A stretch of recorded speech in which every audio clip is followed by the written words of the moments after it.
सबसे पहले मेरे तमाम मुसलमान भाइयों को मेरी जानिब से अस्सलामु अलैकुम रहमतुल्लाहि व बरकातुहू और तमाम कादियानियों के लिए हिदायत की दुआ। उम्मीद करता हूँ कि आप तमाम भाई खैर व आफ़ियत के साथ होंगे। खुदा आपको अपने हिफ्ज़ व अमान में रखे। तो जी दोस्तों, आज का हमारा मौजू है कि मिर्ज़ा ग़ुलाम अहमद कादियानी की इबरतनाक मौत। आम लोगों में उर्फ़ आम में ये बात मशहूर है कि मिर्ज़ा ग़ुलाम अहमद कादियानी टट्टी करते हुए मरा, यानी पखाना करते हुए। तो इस बात में कितनी हकीकत है? क्या मिर्ज़ा ग़ुलाम अहमद कादियानी पखाना करते हुए मरा?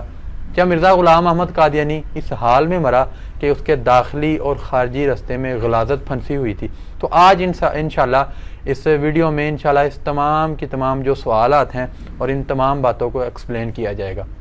तो जी दोस्तों, हुज़ूर सल्लल्लाहु अलैहि वसल्लम के दौर से ही नबूवत के झूठे दावेदारों का सिलसिला शुरू हो चुका था और हुज़ूर सल्लल्लाहु अलैहि वसल्लम के दौर में ही असवद अंसी और मुसैलमा कज़्ज़ाब ने ही नबूवत का झूठा दावा कर दिया था। तब से ही ये सिलसिला चलता आ रहा और 1400 साल से बहुत सारे जो उनसे झूठे कज़्ज़ाब और दज्जालों ने नबूवत के झूठे दावे किए और तारीख़ गवाह है कि उन तमाम झूठे दावे करने वालों का कितना बुरा हशर हुआ, ये किसी से मख्फी नहीं है। लेकिन मिर्ज़ा ग़ुलाम अहमद कादियानी को जितनी ज़िल्लत अमेज़ मौत का सामना करना पड़ा और जितनी इबरतनाक मौत मिर्ज़ा ग़ुलाम अहमद कादियानी का मुकद्दर बनी, इससे कबल जितने भी झूठे गुजर चुके, नबूवत का झूठा दावा करने वाले गुजर चुके, किसी की भी इतनी ज़िल्लत अमेज़ और इबरतनाक मौत उसको वाक़या ना हुई। मिर्ज़ा ग़ुलाम अहमद कादियानी इस हालत में मरा कि मिर्ज़ा ग़ुलाम अहमद कादियानी के दाखिली और ख़ारजी दोनों रस्तों में गलाज़त थी। अब मेरा ख्याल इसकी वजाहत करने की ज़रूरत नहीं है कि दाखिली रास्ते से क्या मुराद है और ख़ारजी रास्ते से क्या मुराद है। मिर्ज़ा ग़ुलाम अहमद कादियानी अपने मरने से एक दिन कबल लाहौर आया और उसकी जो शैतानी तबलीगी सरगर्मियाँ थी उसको उसने किया। तो उसके बाद लाहौर आने के बाद उसका अगला उसका जो जहन था वो ये था कि सियालकोट में जाके हम जो तबलीग अपनी करें, कादियानियत की जो तबलीग थी इसका ये इसका जहन था। लेकिन इस मौका पर मिर्ज़ा ग़ुलाम अहमद कादियानी जिस रोज़ लाहौर आया तो पीर जमात अली शाह साहब ने एक पेशगोई की कि तू मिर्ज़ा ग़ुलाम अहमद कादियानी 24 घंटे में मर जाएगा। और हुआ भी बिल्कुल ऐसे कि वो मिर्ज़ा ग़ुलाम अहमद कादियानी यानी पीर जमात अली शाह साहब ने जब वो पेशगोई की तो मिर्ज़ा ग़ुलाम अहमद कादियानी 24 घंटे के अंदर अंदर जहन्नम वासिल हो गया। जबकि मिर्ज़ा ग़ुलाम अहमद कादियानी ने अपने मुताल्लिक़ भी एक पेशगोई की थी कि मैं मक्के या मदीने में मरूंगा, ठीक है। लेकिन मिर्ज़ा ग़ुलाम अहमद कादियानी लाहौर में अहमदिया बिल्डिंग में पखाना करते हुए मरा और मिर्ज़ा ग़ुलाम अहमद कादियानी की ये जो पेशगोई थी कि मैं मक्के या मदीने में मरूंगा, ये झूठी साबित हुई। और मिर्ज़ा ग़ुलाम अहमद कादियानी को झूठा साबित करने के लिए यही काफ़ी है अगरचे, लेकिन हम इस पर इक्तिफा नहीं करेंगे बल्कि हम आगे और इसकी तफसील करेंगे। मिर्ज़ा ग़ुलाम अहमद कादियानी खुद लिखता है कि हमारी 100 पेशगोइयों में से अगर कोई एक भी झूठी निकली तो मैं इकरार करूँगा कि मैं काज़िब हूँ। इसी ग़ुलाम अहमद कादियानी लिखता है कि मुद्दई काज़िब की पेशगोई हरगिज़ पूरी नहीं हो सकती, यही कुरान की तालीम है और यही तौरात की तालीम है। तो मिर्ज़ा ग़ुलाम अहमद कादियानी ने जब ये पेशगोई की, झूठी निकली, मिर्ज़ा ग़ुलाम अहमद कादियानी मक्के या मदीने में नहीं मरा, तो मिर्ज़ा ग़ुलाम अहमद कादियानी खुद ही अपनी पेशगोई के मुताबिक झूठा साबित हुआ। अब मिर्ज़ा ग़ुलाम अहमद कादियानी की जब हम ये पेशगोई बयान करते हैं कि मिर्ज़ा ग़ुलाम अहमद कादियानी ने तो कहा था कि हम मक्के या मदीने में मरेंगे, लेकिन मिर्ज़ा ग़ुलाम अहमद कादियानी कहाँ पर मरा? अहमदिया बिल्डिंग में मरा। तो आगे से कादियानी हजरात इस पेशगोई की तवील करते हुए लिखते हैं कि इससे मुराद ये है कि जो मिर्ज़ा ग़ुलाम अहमद कादियानी ने ये जो पेशगोई की कि हम मक्के या मदीने में मरेंगे, तो इससे तरक्की मुराद है। तो आइए अब हम आपको दिखाते हैं। एक ही हवाले में मैं ये भी साबित कर दूंगा कि मिर्ज़ा ग़ुलाम अहमद कादियानी को मौत के वक़्त कैसी तरक्की नसीब हुई और उसकी मौत कैसे हुई, ये दोनों जो सी बातें हैं इसी एक हवाले से साबित हो जाएंगी। मिर्ज़ा ग़ुलाम अहमद कादियानी की सीरत पर मशहूर किताब सीरतुल महदी के जिसके लिखने वाले मिर्ज़ा ग़ुलाम अहमद कादियानी साहब के साहबजादे हैं मिर्ज़ा बशीर अहमद साहब। तो मिर्ज़ा बशीर अहमद अपनी किताब सीरतुल महदी जिल्द नंबर 1 सफ़ा नंबर 10 पर लिखता है, जिस तरह कि आप देख रहे हैं। ये मैं हाईलाइट किया है, आपको मैं इबारत पढ़ के सुना देता हूँ। ये हज़रत मसीह मौद की वफ़ात का जिक्र आया तो वालिदा साहिबा ने फरमाया कि हज़रत मसीह मौद को पहला दस्त खाना खाने के वक़्त आया था। तो जी दोस्तों, ये तरक्की का पहला स्टेप है क्यों? क्योंकि वो आपको पता है कि जब वो मिर्ज़ा ग़ुलाम अहमद कादियानी साहब की पेशगोई जब हम उनके सामने पेश करते हैं कि देखो जनाब मिर्ज़ा ग़ुलाम अहमद कादियानी साहब ने तो ये पेशगोई की थी, तो उसके आगे तवील करते हैं कि इसे मुराद है तरक्की मुराद है। तो ये तरक्की का पहला स्टेप देख लें, यानी मिर्ज़ा ग़ुलाम अहमद कादियानी साहब को पहला दस्त खाना खाने के वक़्त आया। तो दस्त इसे आप शिट भी कह लें, पखाना भी कह लें, इसको आप टट्टी भी कह लें, जिस तरह जिस अल्फाज के साथ आपको आसानी होती है आप उसके साथ इसको ताबीर कर सकते हैं। अब आप आगे आएँ, आगे लिखते हैं, मगर इसके बाद थोड़ी देर तक हम लोग आपके पाँव दबाते रहे और आप आराम से लेट कर सो गए और मैं भी सो गई, लेकिन कुछ देर के बाद फिर आपको हाजत महसूस हुई और गालबन 1 या 2 दफ़ा रफ़ा हाजत के लिए आप पखाना तशरीफ़ ले गए।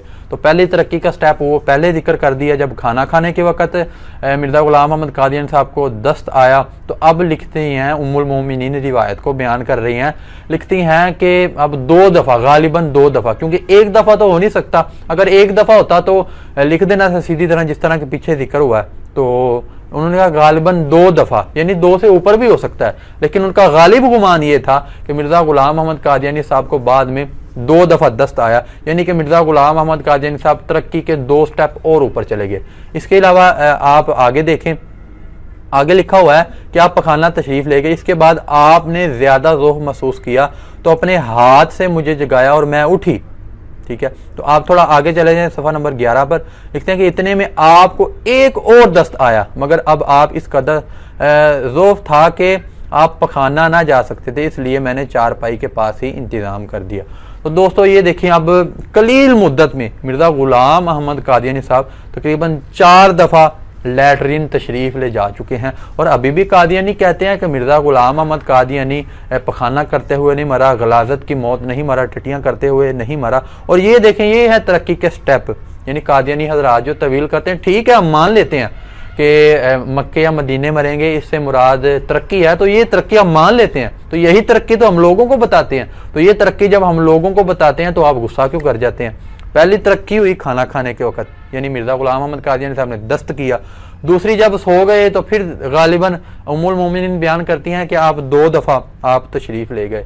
अब चौथी दफ़ा ज़ोफ़ बहुत हो गया था और मिर्ज़ा ग़ुलाम अहमद कादियानी साहब पखाने तशरीफ़ नहीं ले जा सकते थे, इसलिए उम्मुल मोमिनीन ने आपकी चारपाई के पास ही इंतज़ाम कर दिया और मिर्ज़ा ग़ुलाम अहमद कादियानी साहब वहीं बैठ गए। दोस्तों आप मिर्ज़ा ग़ुलाम अहमद कादियानी साहब की ज़िंदगी की स्टडी करके देख लें, आप उसकी हिस्ट्री पढ़ के देख लें, तो मिर्ज़ा ग़ुलाम अहमद कादियानी साहब की ज़िंदगी और लैटरीन ये आपस में लाजिम मलजूम की सी हैसियत रखते हैं।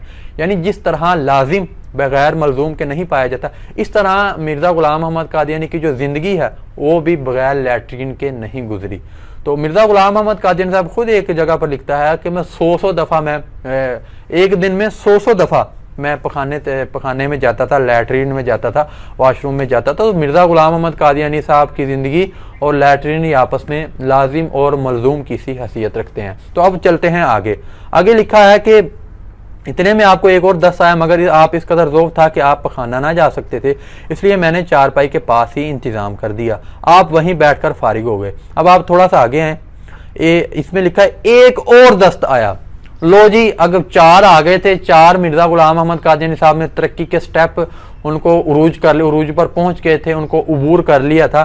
तो अभी एक कमी रह गई थी तरक्की के स्टेप की, तो मिर्ज़ा ग़ुलाम अहमद कादियानी साहब को वो भी मिर्ज़ा ग़ुलाम अहमद कादियानी साहब ने हासिल कर दिया और लिखा कि एक और दस्त आया। तो ये तो थे नीचे वाले रास्ते का जो हाल था। अब आप थोड़ा आगे हैं, उसमें लिखा है फिर इसके बाद आपको एक कै आई। जब आप कै से फारिग होकर लेटे तो इतना ज़ौफ़ था कि आप लेटते लेटे पुश्त के बल गिर पड़े। तो जी दोस्तों, जिस तरह की शुरू में मैंने दावा किया था और उर्फ़े आम में लोगों में जो मशहूर था कि मिर्ज़ा ग़ुलाम अहमद कादियानी इस हाल में मरा कि मिर्ज़ा ग़ुलाम अहमद कादियानी साहब के दाखिली और ख़ारजी यानी ऊपर वाले रास्ते और नीचे वाले रास्ते दोनों रास्तों से गलादत टपक रही थी, ऊपर से भी गलादत टपक रही थी और उल्टियाँ आ रही थी। क्या उर्दू में कहते हैं, उल्टियाँ भी कह लेते हैं इसको, क्या आ रही थी। और मिर्ज़ा ग़ुलाम अहमद कादियानी साहब कम अज़ कम, क्योंकि यहाँ पर किताब में जो लिखा है उन्होंने तो मिर्ज़ा ग़ुलाम अहमद कादियानी साहब को तो बचाना है, इसलिए आप खुद ही सोच लें, इस मंज़र को आपने ज़हन नशीन करके आप खुद ही देख लें कि मिर्ज़ा ग़ुलाम अहमद कादियानी कि उस वक़्त कितनी बदतरीन मौत का और इबरतनाक मौत का सामना करना पड़ेगा। तो जी दोस्तों, मैंने बिल्कुल मिर्ज़ा कादियानियों की किताब से इस बात को साबित कर दिया कि मिर्ज़ा ग़ुलाम अहमद कादियानी साहब लैट्रीन की मौत में मरे। यानी आम जो जब भी बंदा किसी नेक बंदे का ख़ात्मा होता है तो उसकी ज़ुबान पर कलमा तौहीद जारी होता है, अशहदु अल्ला इलाहा इल्लल्लाह अशहदु अन्ना मुहम्मद रसूलुल्लाह जारी होता है। लेकिन मिर्ज़ा ग़ुलाम अहमद कादियानी जो कि रब के महबूब का गुस्ताख था, उसका ख़ात्मा इस हाल पर हुआ कि उसके मुंह से गलाज़त टपक रही थी। तो मैं तमाम कादियानियों के लिए उनको सोचने की मैं सलाह देता हूँ कि आप देखें कि आप किस तरह के गुस्ताख शख्स कि जिसका ख़ात्मा इतना बुरा हुआ, आप उसको नबी तस्लीम करते हैं। खुदारा इस बंदे को, ऐसे गुस्ताख शख्स को अपना इमाम, अपना महदी मसीह मऊद ज़िल्ली बरोज़ी नबी मान कर आप अपनी आखिरत को बर्बाद मत करें। मैं फिर कहता हूँ कि अल्लाह ताला तमाम कादियानियों को राह रास्त पर आने की तौफ़ीक़ अता फ़रमाए और तमाम मुसलमानों को रद्द कादियानियत पर ज़्यादा से ज़्यादा काम करने की तौफ़ीक़ अता फ़रमाए। और आखिर में मैं दोस्तों से गुजारिश करूँगा कि अगर अभी तक आपने हमारे चैनल को सब्सक्राइब नहीं किया तो आप प्लीज़ हमारे चैनल को सब्सक्राइब कर दें और अल्लाह ताला आपको जज़ाए खैर अता फ़रमाए। वस्सलाम।